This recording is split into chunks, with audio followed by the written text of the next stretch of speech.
Why is decluttering so hard?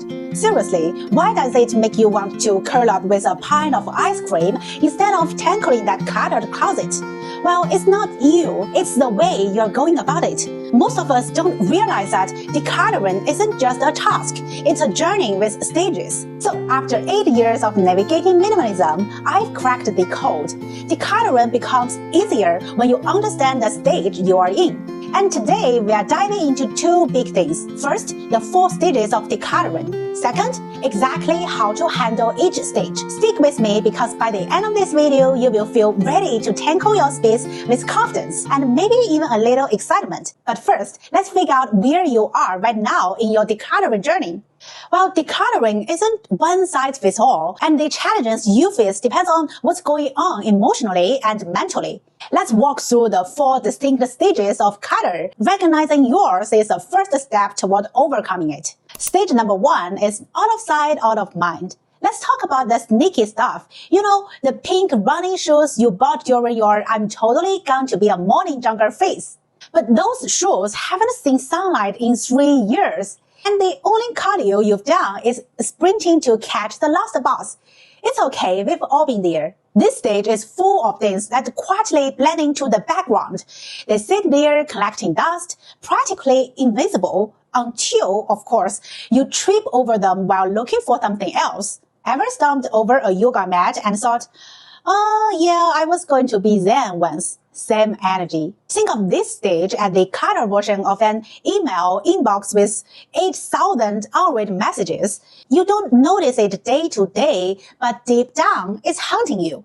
The good news is, once you start spotting this invisible clutter, it's like putting on glasses for the first time. Suddenly, you will see all the stuff lurking in plain sight, like that waffle maker you swear you will use for breakfast, but never did.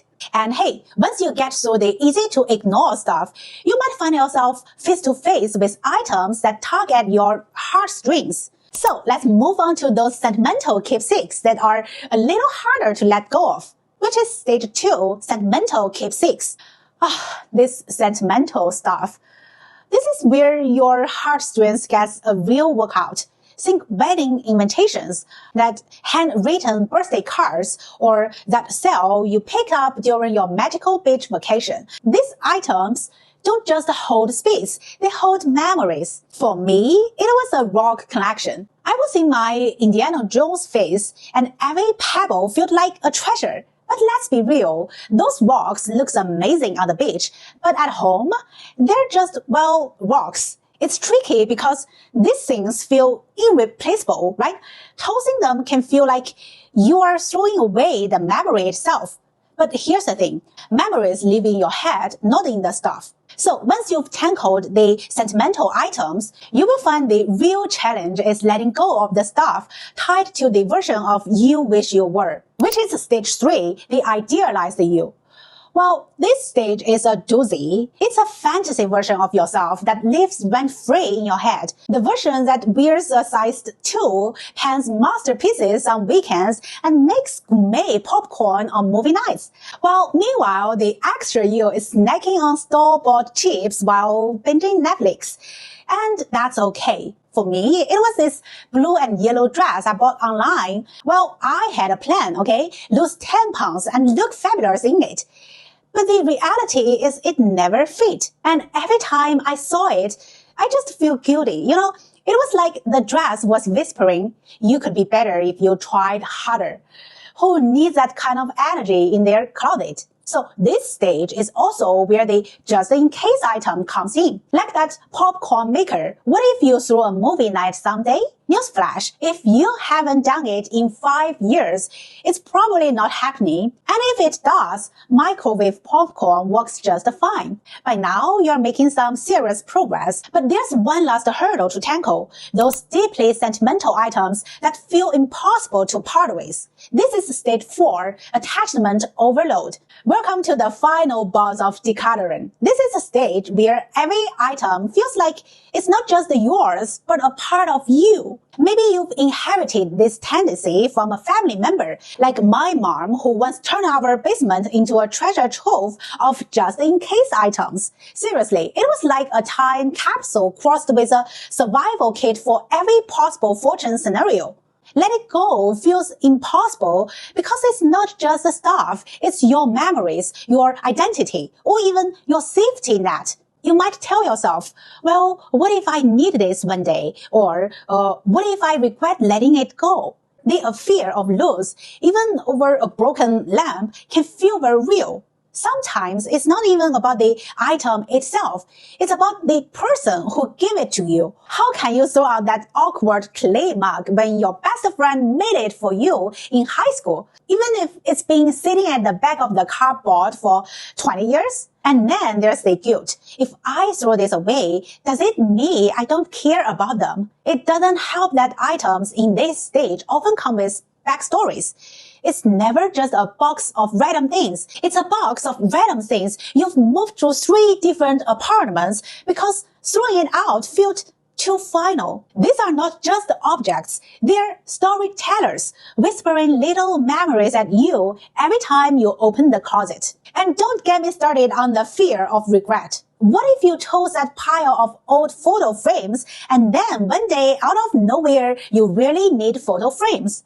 Probably won't happen, but your brain convinces you it might, and suddenly you are paralyzed. Well, I have to say, this stage is heavy because it's not just about clearing physical space. It's about untangling the emotional knots that keeps you holding on. And let's face it, that's way harder than deciding what to do with a rifle iron. Okay, now that you know the 4 stages, it's time to tackle them head on. Let's explore the practical steps for conquering each stage. Sometimes I feel like decluttering is like dating. What works for one relationship or room won't necessarily work for another. So let's break it down and tackle each stage with confidence. And hey, maybe even a little fun. How to declutter the invisible clutter.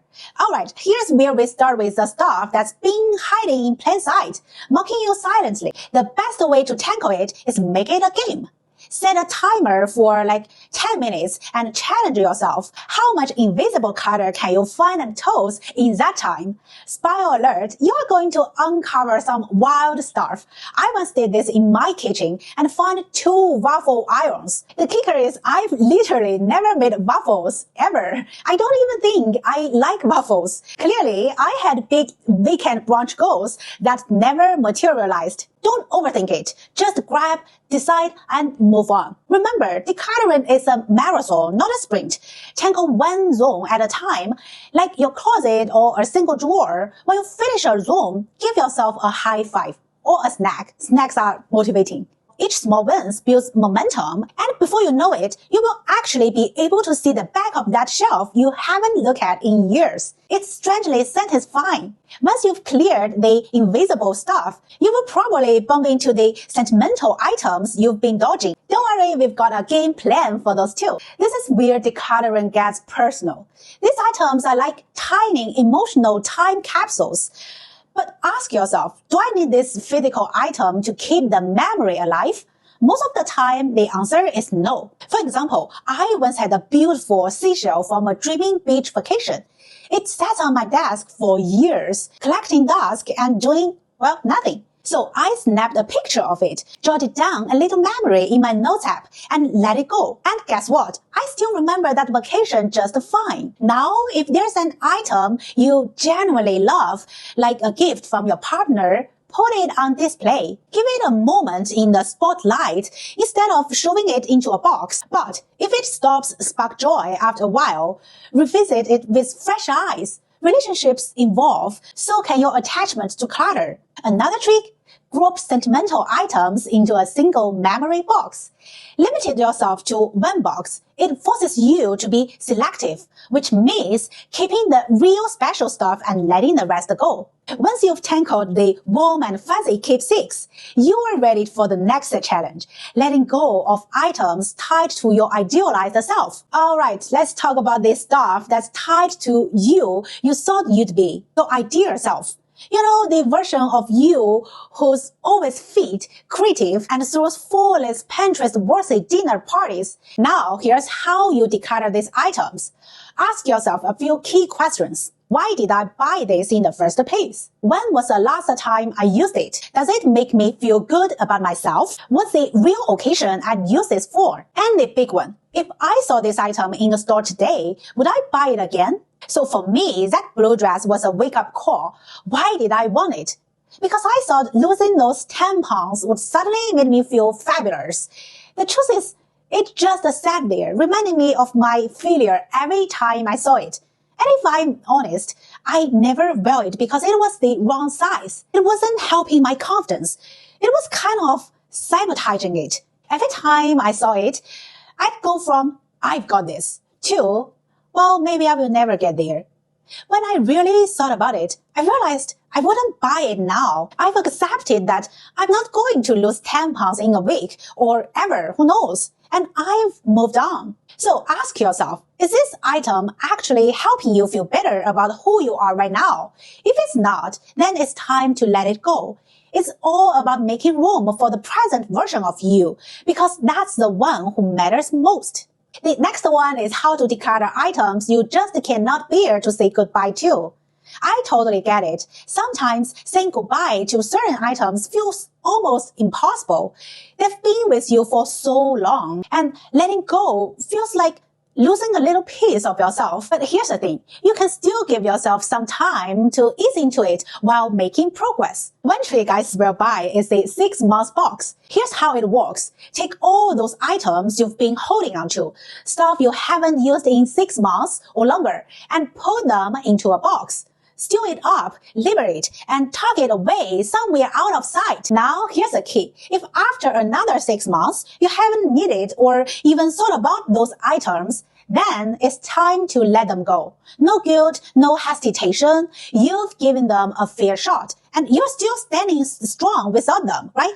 It's like giving yourself a little space to test if those items are still holding a place in your life. And let's be honest, after 6 months, most of them will probably feel like distant memories, items you were once attached to but have outgrown. So you get to move on, and they don't have to weight you down anymore. Decluttering doesn't have to be overwhelming. It's about understanding your emotional ties to your stuff and tackling it stage by stage. Whether it's a pink running shoes, the beach rock collection, or the popcorn maker, each item has its moment. And sometimes it's time to move on. Thank you guys for watching. I will see you in the next video. Bye!